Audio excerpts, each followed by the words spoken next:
Middle podcast, the podcast dedicated to the music, movies, and culture of Generation X.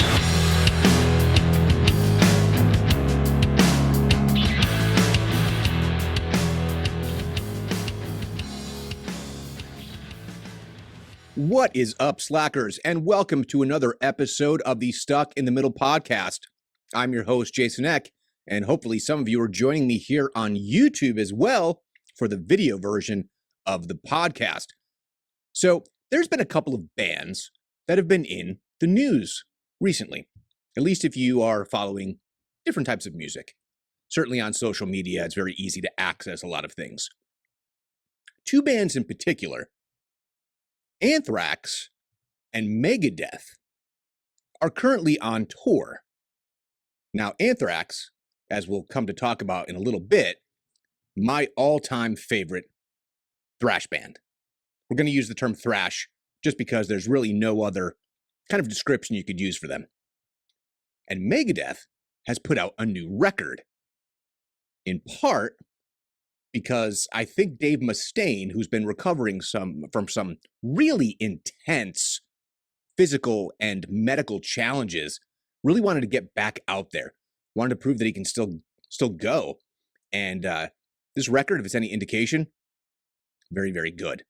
So that got me thinking about my own formative years with thrash metal. And I started thinking about the Big Four. Now, if you are a hardcore thrash metal fan, you might immediately dismiss the Big Four because they're all big mainstream artists. I mean, they really did all break through to a massive level. Stadiums, not necessarily individually, but certainly arena level, major touring, really strong record sales. But there are other bands that could easily be considered some of the greatest thrash bands. Just taking the Bay Area alone, you have bands like Exodus and Testament. There's bands like Overkill. All these are really great thrash metal bands. But the Big Four are the Big Four for a reason. There's also the Big Four of German thrash, bands like Creator. I never really got into that, I'll be very honest. So perhaps I'm a superficial thrash metal fan. And I'm okay with that. I just know that when I was a certain age, my early to mid-teens, this was a kind of music that I was listening to quite a bit. And then in the bands that I was in, we were starting to do more and more of the thrash metal music as we moved away from kind of the hair metal and the glam stuff. Now, that's not to say that I wasn't exposed to some of these bands earlier than that. I just mean like my real fandom. And that extended into bands like, Pantera, of course, but also all the hardcore bands that were more on the thrash side. And I think I kind of gravitated towards that as well. The bands like the Earth Crisis and the Hatebreeds and the Integrities. So why don't we go through it a little bit? So the Big Four. I'm going to go in order of my own preference as far as the Big Four, going with my least favorite to favorite. So immediately, I just know that some people are going to be like, really, dude? They're your least favorite. It just is what it is. And my least favorite of the four, while I still enjoy a lot of their music, of course, is Slayer. Slayer started in 1981, and that original lineup was Jeff Hanneman, Kerry King, Tom Araya, and Dave Lombardo. I'll be honest, I am most familiar with Dave Lombardo, not only from Slayer, but a lot of the work that he's done with Mike Patton, whether it be in Fantomas, or he was in the touring band for Mr. Bungle on that Raging Wrath of the Easter Bunny re-recording and reissue and tour. Bonkers, because one of the guitar players is Scott Ian from Anthrax. Absolutely crazy. But nevertheless, that's the classic lineup. Now, of course, they've had a couple of different lineups, and certainly one of the legendary guitar players of thrash is currently, well, they're broken up at this point, but you never know. Gary Holt, who's the original or the second guitar player for Exodus, was the lead guitar player after the passing of Jeff Hanneman. Nevertheless, 1981, All these bands basically formed with the exception of Megadeth, but there's a reason for that, and we'll go through it if you're unfamiliar with them. Slayer put out their first couple of records, and while very, very powerful, a very sloppy, kind of a sloppy mix is kind of the best way that I can describe it. You know,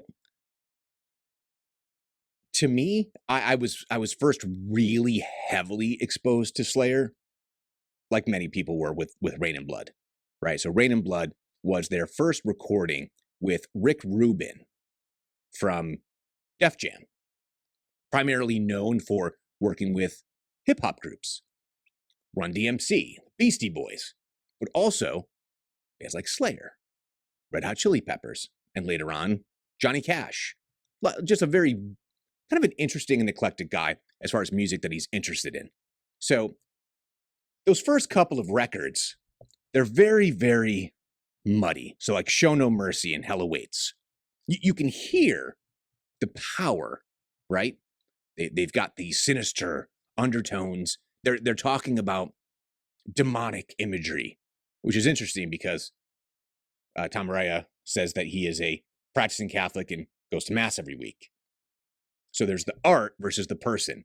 And it's just writing about things that are dark, but just kind of interesting to the individual. And I think that's, pretty common, I think, for musicians. They could have this other side of them, but they're creating and sometimes acting in character.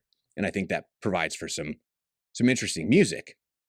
But what's so interesting about that Rain and Blood record, so you could really hear crystallized, because of Rubin's production, really how tight and good these guys were.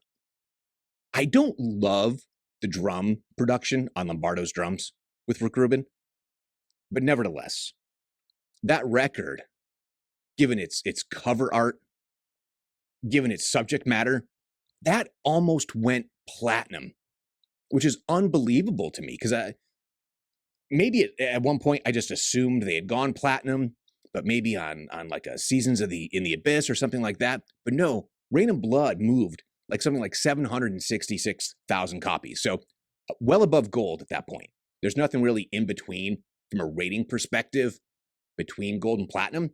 They were well on their way. And I think if record sales hadn't kind of gone by the wayside into the streaming universe, I would have to think that at some point they would continue to sell physical copies and they would attain that next level. But my personal favorites, the songs, Raining Blood, and everyone, oh yeah, obviously, Raining Blood is just so killer. But we'll talk about the opening tracks of each of the albums, because I think it's kind of indicative of what you're about to get, right? So all four bands had these kind of seminal works that all happened between 86 and 87 that really catapulted all of them into a bigger mainstream sphere. So some really big bands wanted to take these guys on tour at that point too. So it's pretty powerful.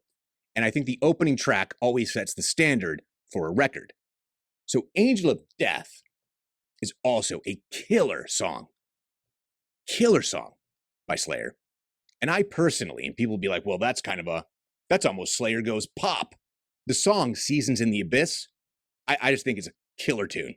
It's melodic, great chorus. It's a great song. So those are my favorites by Slayer. Now, they've also done some collabs throughout the years, and that Slayer Body Count from Judgment Night soundtrack, that's pretty kick-ass too. So I don't want to, diminish their overall catalog, because they've done a lot of really cool stuff. It's just the band that I'm least enamored with and listen to the least of the big four. That brings us to the next band in my own very loose order of, I guess, who do I like the best, right? Next comes the band that got me thinking about doing this podcast, Megadeth. I just have to tell you, I realize now that I have not listened to enough Megadeth. And maybe I need to listen to more Slayer too. Don't get me wrong. I probably should. But I've been listening to Megadeth quite a bit. You know, Mustaine, Dave Mustaine, lead guitar player, lead singer, primary songwriter, and a riff master like no other, and a founding member of some little band called Metallica. I can't even stress enough how I kind of, I think, missed the boat. I think some people got into camps when it came to like the Mustaine, Metallica, Megadeth, Metallica thing. I totally think that happened. And Metallica is a pretty powerful beast unto itself, right? Pretty relentless, and became, without a doubt, one of the biggest bands on earth of any genre. Let's be honest. Just massively huge. But they would not have gotten there had it not been for those early days with Dave Mustaine. So, formed in 1983, the Daves, Dave Mustaine and Dave Ellefson on bass. That was that original band after Dave Mustaine got kicked out of Metallica. Substance abuse, attitude, all these things that he readily admits and still heartbroken about. Really to this day, I mean, I think he's made peace with it, honestly, at least in the most recent interviews. It's just obviously he could have been the biggest band on earth, right? But, you know, these guys sold a crazy amount of records, but we'll kind of get to that in a minute. So the original lineup for the band were the two Daves, Gar Samuelson on drums, and Chris Poland on guitar. So that's the original lineup. But I wouldn't call it their classic lineup. Just my opinion for anyone who jumps on me. But I do think when they finally rounded out with Rust in Peace, with Nick Menza on drums and Marty Friedman on guitar, they went to this next level. You know, I don't think there's any way to deny the power of Marty Friedman, first of all. I just don't know how you can. I just think that they really coalesced as a band. But with each successive record, they were getting stronger and stronger. So really, they were, just by virtue of Dave having to restart, a little bit behind the other bands as far as total discography. Because the other bands were already formed in 1981. Their earliest recordings were out ASAP. So with Dave getting started in 1983, you know, they're one record behind, I think, everyone else. But I mean, this is how Dave Mustaine said his mindset was when he formed Megadeth. After getting fired from Metallica, all I remember is that I wanted blood. Theirs. I wanted to be faster and heavier than them. Already this killer guitar player. And that first album, Killing Is My Business and Business Is Good, I think is kind of a play on words. Because what was Metallica's debut album called? Kill 'Em All. Now this is Killing Is My Business is Good. And he wrote some of the riffs that were on Kill 'Em All because he was in the band prior to that. But their second record, so Peace Sells, but who's buying? This became iconic for the most strange of bedfellows. Megadeth and MTV News. So, in the video for Peace Sells, there's a dad who comes in, you know, what is this garbage? I want to watch the news. And the kid in a Slayer t-shirt, easy for me to say it, a Slayer t-shirt, turns around and goes, this is the news. And you have that Dave Ellefson. That was the intro for MTV News. This thrash metal band created this little piece of pop art that MTV was like quick to scoop up and use that as their tagline and their bumper music, or even the intro for MTV News. Just such a strange thing, but that That bass line is killer. But then here they are all these years later. They put out this amazing record, the new one. It's The Sick, the Dying, and the Dead. It's meant to, the videos at least are telling the story, because there's another interesting thing about Megadeth. They have a character. So I think Iron Maiden is well known for having Eddie, their mascot. Well, Megadeth has Vic Rattlehead. Now, Vic Rattlehead has his origin story told in the videos that have currently come out for The Sick, the Dying, and the Dead. So if you've ever been curious about how Vic came to be, you can go ahead and check out the videos. It kind of explains it. And as is apropos for Megadeth, a lot of war and combat. They've written a lot about that throughout the years. It's kind of been their bread and butter in a way.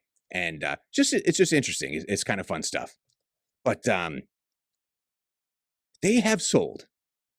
So for every record from 1986 to 1994 went at least platinum. I honestly did not realize that they were selling units in the millions. I kind of felt, and this is just my own ignorance, I guess, is that Metallica, that they've sold millions and millions and millions of records. I knew that Anthrax had at least one platinum album, and I thought they might have a couple. But no, it's like, for sales, it's Metallica and Megadeth. Every record from 86 to 94 went platinum. And Countdown to Extinction, double platinum. I mean, unbelievable, the body of work that Megadeth has had. My personal favorites. So again, these are mine. It's very subjective. You may have different favorites. That's okay. In fact, tell me in the comments. What are your favorite songs? Or tell me over on the Facebook page. Peace Sells. Title track. Peace Sells, but who's buying? Killer song. It's just great. Hangar 18. Come on.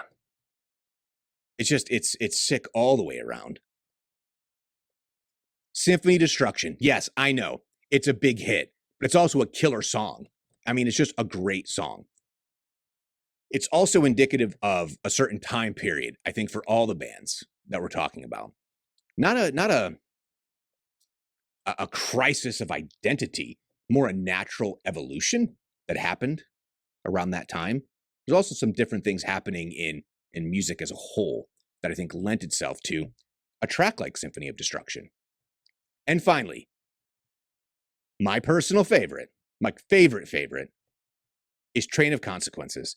That opening riff is bonkers, makes no sense, sounds so good, so weird.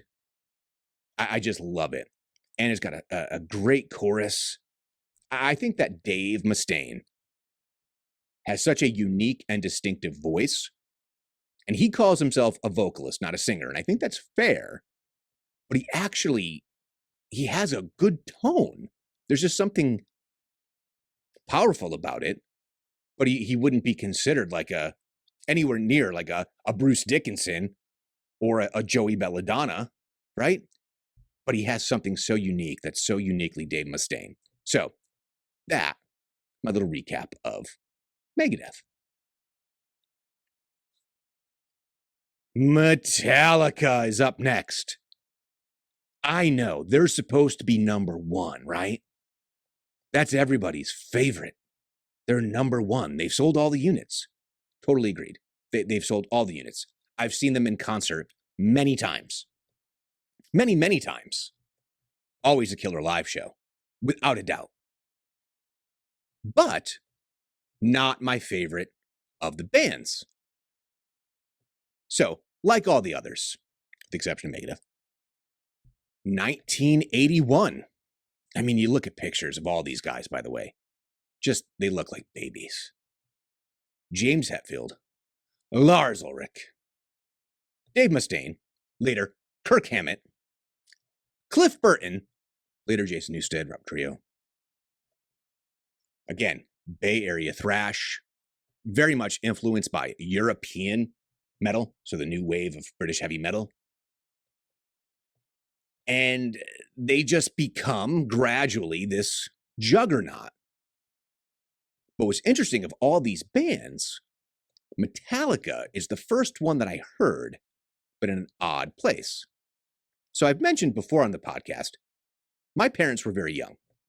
So my dad, come time of Kill 'Em All, is, he is not even 30 yet when Kill 'Em All came out. Very close. Late 20s, like 28. And he has this buddy, and chances are there was some kind of exchange of goods and services of some sort. It was the 80s. And the guy's a musician, and he's in some little weirdo independent band. And it turns out my dad had been doing some videography for him. My dad had the video camera. He's like, oh, you want to make music videos for your songs? Cool, I can do it. Really basic special effects stuff that he would do. Just fun. He was doing it for like a case of beer or whatever. So anyway, we go down there, and of course, talk about cliche. He's this, struggling 20-something musician living in his parents' basement. He's got crates and crates of records, typically stoned out of his mind. So we head over there and we sit down, and gosh, I'm 9. And he's like, oh man. So my dad's name is Ron. Ron, there's this new band. They're coming out of San Francisco. And dude, they're like nothing I've ever heard before, man. You got to check it out. It's some wild shit. And he proceeds to put on Kill 'Em All. And my dad, one of the most polite people, like, I didn't always get along with my dad, but everyone else loved my dad. He's very polite. Oh, well, cool. That's interesting. Whatever. And we get in the car. I'm like, what is that weirdo band? And they got blood on the cover and Metallica. What is that? And he's like, I don't know. I didn't like it. I don't know what the hell that was. But that was my first introduction to Metallica was Kill 'Em All. So fast forward. These guys continue to evolve and grow. You have Ride the Lightning. And then, like all these bands, so you have Rain and Blood, 1986. Peace Cells, 1986. And then Master of Puppets, 1986. So this is where they began to really, I think, separate themselves a little bit from the pack. Not quite yet, but certainly getting there. And I think it was the first of the bands to go platinum. And I think Megadeth then came shortly after.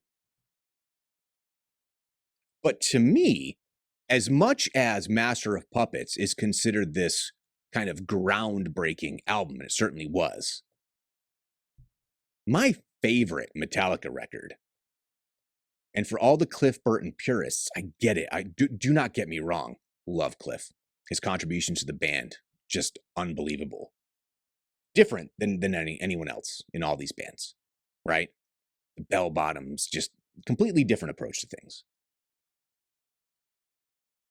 And Justice for All is such a sick record. It just is. I don't think there's any way that I could describe it as anything else than this absolutely sick record from start to finish. A lot of people will complain about the production value, but it also sounds like nothing else. So whether you love it from a tone perspective or not, I remember the first time I put on And Justice for All. First time I put it on, from that opening moment. Wow. But we'll talk about that. But my favorite songs from Metallica also go into the era that some people call rock-alica. We're not even talking like Black Album, which then, so think about this. So for all the guff that Metallica gets from the purists who say they sold out, they went from Master of Puppets to And Justice for All, and And Justice for All was the big breakthrough.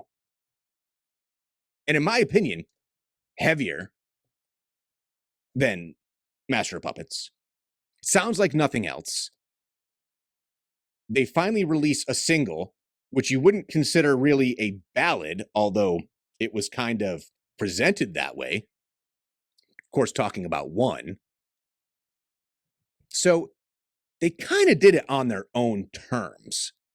Like, they broke through to multi-platinum with Justice. So they've always been influenced by a great deal of different types of music.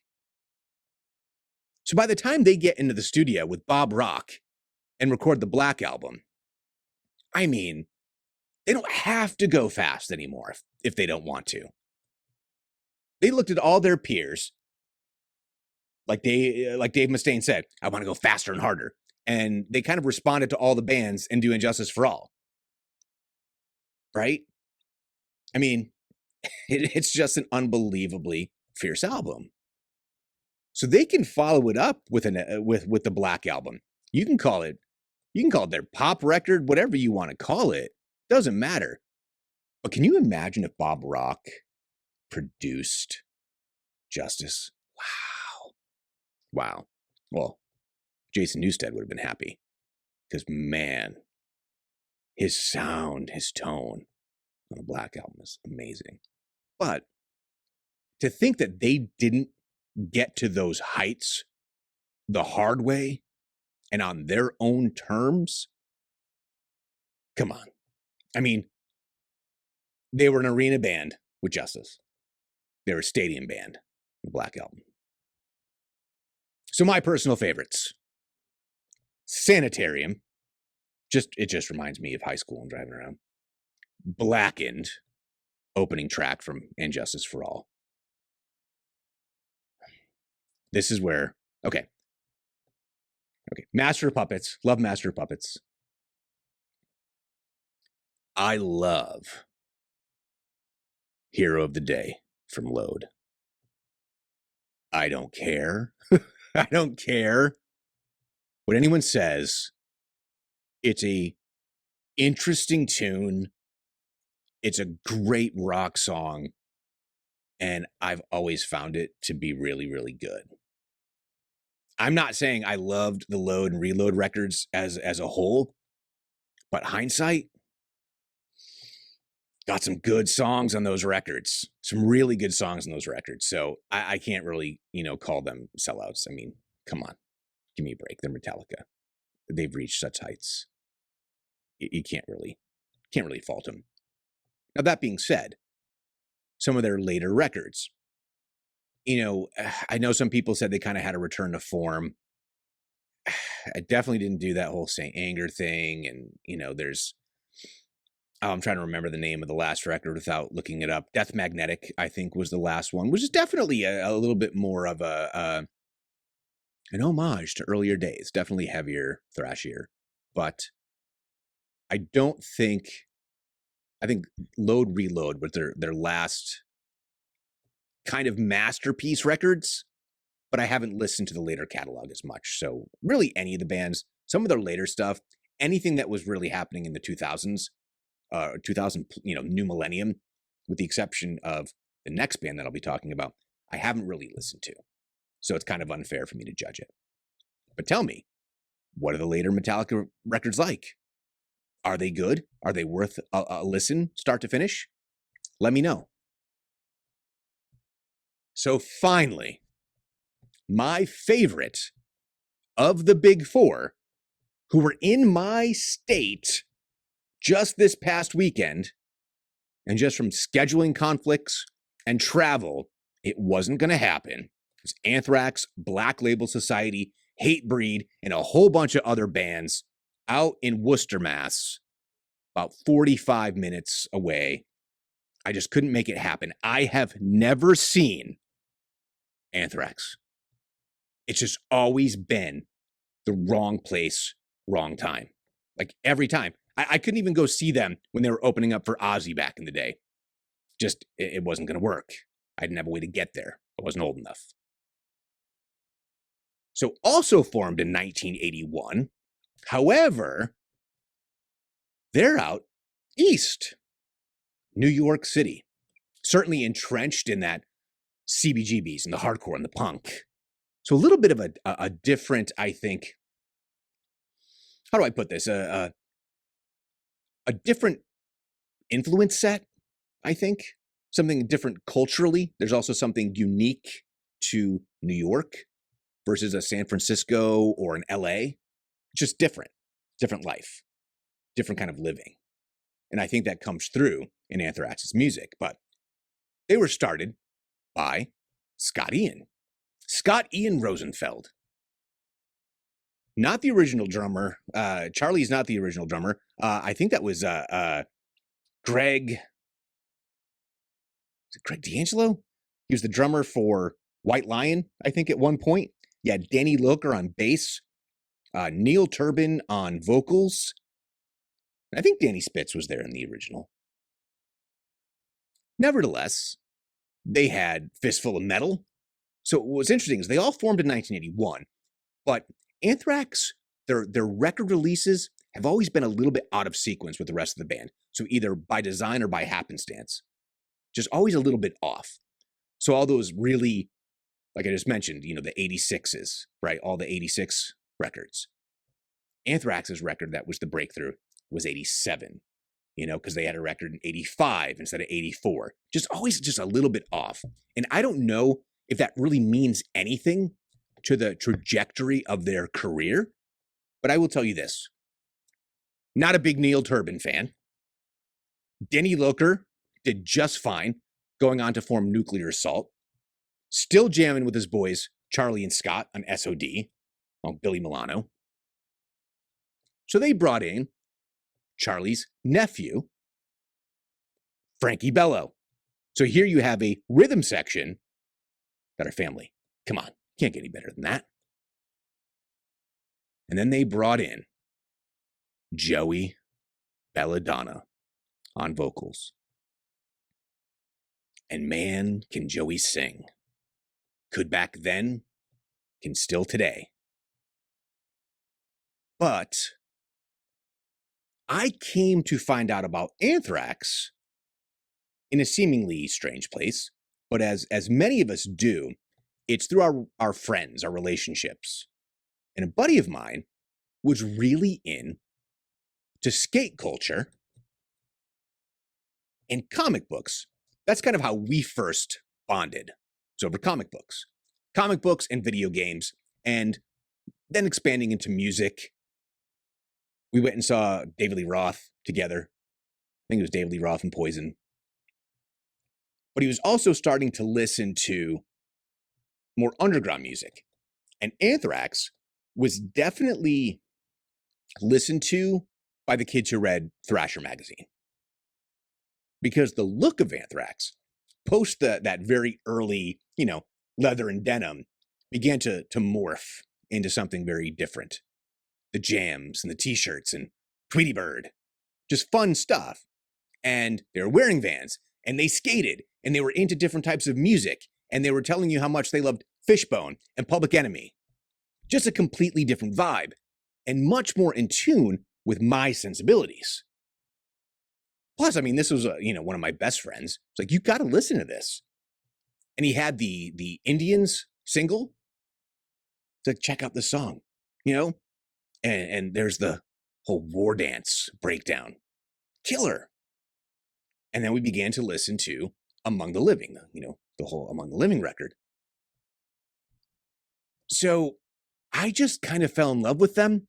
I think because compared to the other bands, Joey was so melodic. Joey will tell you, he loves Steve Perry from Journey, right? probably more in line with the Iron Maiden style of vocals. So very operatic, very strong, very melodic choruses. Just a very different type of band than the other ones, but still super, super heavy. But I mean, that classic lineup, Joey, Frankie, Charlie, Scott, Danny. I mean, come on. But then imagine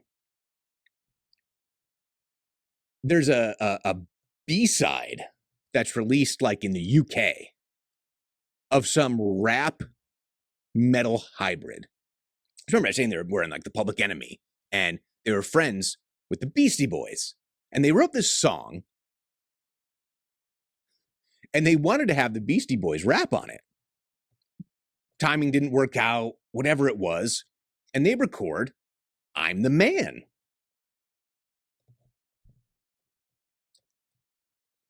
I'm not saying the song itself is just completely a joke. I mean, it kind of is. But they ended up re-recording it and releasing an EP, I'm the Man. This band that has created some of the best thrash, metal, speed metal, power metal, whatever you want to call it, some of the great records of the genre, one of the forefathers of the genre, their only platinum release is the I'm the Man EP. This just blows my mind. Now, 1,000,000 copies is 1,000,000 copies. I'm sure they don't sweat it. Great. Awesome. It just seems so wrong to me. Because all their other records, the most they've done, I say most people would die for a gold record. All gold for the most part, all gold releases. So 500,000 copies, somewhere in between 5 and probably 7 and change. But I'm the Man, platinum. But they did partnerships with Public Enemy. They would do a Black Sabbath cover. They released a covers record a couple years ago. It's absolutely killer. But for me, so again, the 86 crew, right? I was 12 in 86 when all these albums dropped. Or 87, I think it was early 87. 12 years old, heading into 13, not fully immersed in embracing the genre just yet. I was getting there. It was really those like 88 releases that kind of really captured me. And that's, Justice. And then kind of a maligned record from Anthrax, which to me is one of my favorites. And that's State of Euphoria. Now, in part because this reminds me of working at a grocery store, being a bagger, and then having to go get the grocery carts from, the parking lot. Instead of Euphoria on the headphones and my cassette player. Such a great record, in my opinion. Some people say that Persistence of Time is better and more of a quote-unquote return to form. But I think State of Euphoria is really, really good. And a couple of my favorite songs are from that record. But I will say that one of the things that makes them different from all their peers is that every other band, although they did change other, members of the band, they all had singers who played an instrument. James Hetfield obviously plays guitar. Dave Mustaine plays guitar. Tom Araya plays bass. But Joey, he just sang. So you can't imagine any of those other bands replacing the voice of the band. But that's exactly what Anthrax did in 1991, 92, somewhere around there. They fired Joey from the band. And again, and I've said it before on podcasts, this is a time where grunge is breaking through. There's different sensibilities. The concept of music is changing. So Metallica, Black Album, that becomes this huge phenomenon, et cetera, et cetera. But Anthrax replaces Joey Belladonna with a guy, John Bush, formerly the lead singer of Armored Saint. Now, I said I started getting into Anthrax because of Joey Belladonna's vocals. But man, that Sound of White Noise record with John Bush was an exceptional kickoff for a new lead singer. So for me, we're talking about, Carlos and I and Justin, we've talked about doing a change of vocals. John Bush is a success story because that has legendary songs on it and songs that remain in their set list, even though Joey is now back in the band. So part of it was the Big Four did concerts. I think the biggest one here in the States was at Yankee Stadium. But, they brought Joey back for that, which makes perfect sense, right? The classic lineup, the definitive lineup. Sans Danny Spitz.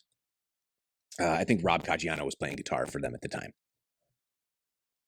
Nevertheless, Joey came back to the band, and they've released a couple of really good records since then, like in the late 2000s here, heading into 2020. So For All Kings, there's worship music and For All Kings. They're both like amongst the best of their catalogs, and they're still doing it today. And I think they're working on material for another record, but they're just my favorite. They're just my favorite. And one of these days, I have to see them live. I have to do it. It has to happen. Just they're my all-time favorite thrash band. So what are my favorite songs? Caught in a Mosh. You got to have Caught in a Mosh. Be All, End All. Yes, Antisocial. They still do this whole sing-song at the beginning. Amazing. Just, I love it. Only. Only. High Pro Glow. Love High Pro Glow. And from For All Kings, Breathing Lightning. This is Anthrax fully channeling the Iron Maiden vibe, in my opinion. That's what it seems like to me. One of their later releases, absolutely phenomenal. So that's my quick recap of the Big Four, what my favorites are. But I was mentioning those opening tracks, right? Opening tracks matter. And it kind of sets the tone. So for Slayer, Rain and Blood, right? That comes out with Angel of Death. And Tom just unleashes this like death scream, this high-pitched into a guttural scream. And it has this wicked break, has a real groove to it. They came out swinging, absolutely swinging. And it's just such a tremendous song. That's setting the stage. So that's the first record with Rick Rubin, right? They're essentially a reawakened band, right? Because they have this producer who can really hone in what they do best and elevate them. And that's how they open the record. Conversely, with Peace Sells, I don't love Wake Up Dead. Wake Up Dead doesn't really do it for me. It's okay, but I don't think it necessarily sets the tone in the same way that Angel of Death does. And for that matter, Among the Living by Anthrax, to me, isn't necessarily this. It's a really good song. It's a really good song. I'd have to go and look track by track if there's another song I'd open with, but I'm not sure it even set the stage. It's a solid song. It really is. So I'm not saying that I dislike it, but Angel of Death, and then Metallica opens Master of Puppets with Battery. I mean, both of those records open up with a bang, setting the stage for who they are at that time, starting to hit their creative peak, starting to fully come into their own and become these massive, huge superstar bands. So, Angel of Death, Battery, that's the way you start a record, honestly.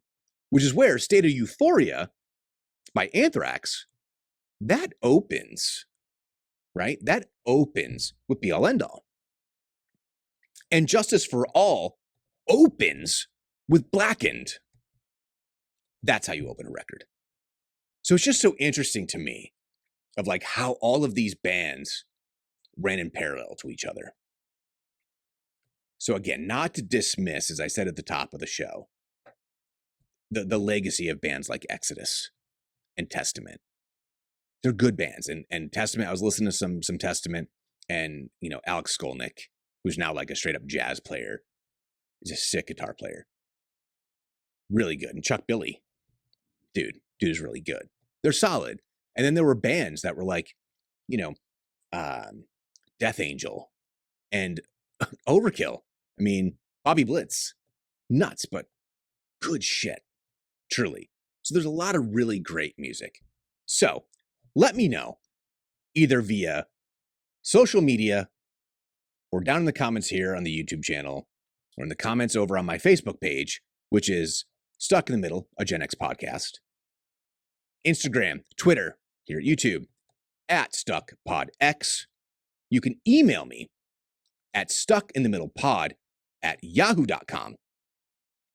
Please like, leave 5-star reviews, and most importantly, regardless of what platform, you gotta subscribe to the channel. So, until next time, later, slackers.